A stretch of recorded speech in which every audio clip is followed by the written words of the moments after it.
आमदार संजय गायकवाड यांनी गोविंद पानसरे लिखित शिवाजी कोण होता या पुस्तकाचे प्रकाशक प्रकाश आंबी यांना फोनवरून जीवे मारण्याची धमकी देत शिवीगाळ केली होती।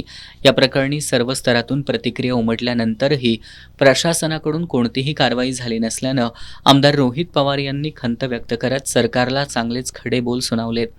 आई बहिणींबद्दल अश्लील बोललेलं सरकारला चालत असून अनेक नेत्यांनी महापुरुषांबद्दल आक्षेपार्ह वक्तव्य करूनही सरकारनं त्यांना पाठीशी घातल्याचं सांगितलं।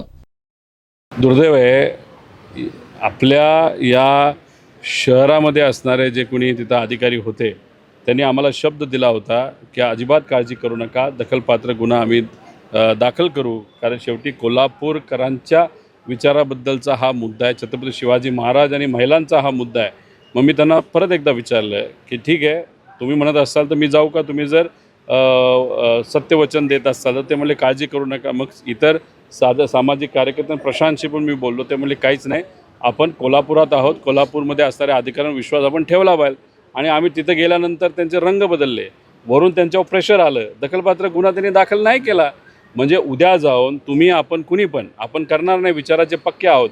महिलांवर किती लेवलला जाऊन बोललं, आई बहिणीवर बोललं, फार घाणघाण बोललं, तरी या महाराष्ट्रामध्ये या सरकारला चालतं, पोलिसाला चालतं असं मला वाटतं। महामानवांवर बोललं तरी चालतं, कारण का हा जो प्रतिगामी विचाराचा पक्ष जो सत्तेत आहेत त्यांना शिवशाहू फुले आंबेडकरांचा विचार कधीच पटलेला नाही।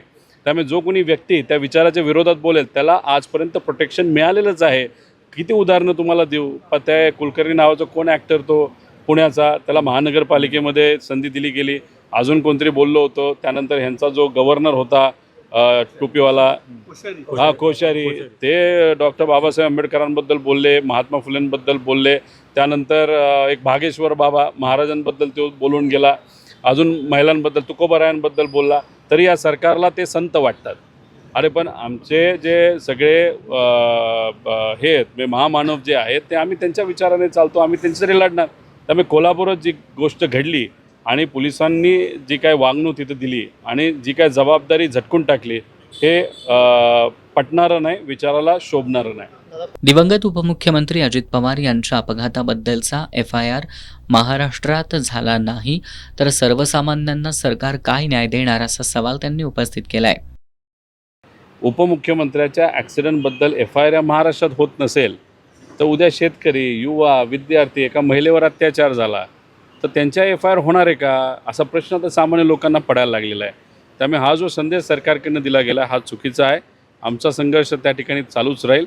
आमदार रोहित पवार यांनी अनेक मुद्द्यांवर भाष्य करत सरकारला चांगलंच धारेवर धरलं।